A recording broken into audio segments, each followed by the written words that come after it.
Hello, today I'm in Dodge Ram. In this video I'll show you how to manage trailer brake.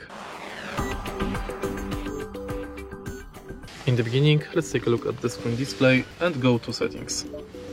Enter trailer brake, and now you can select trailer between 1, 2 and 3 and 4, and then you can select to use this trailer, change braking mode between light electric, heavy electric, light electric over hydraulic, and heavy electric over hydraulic.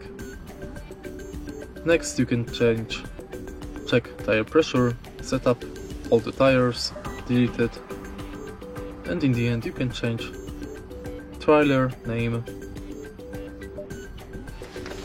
And that's it. If you find this video helpful, please leave like, comment and subscribe.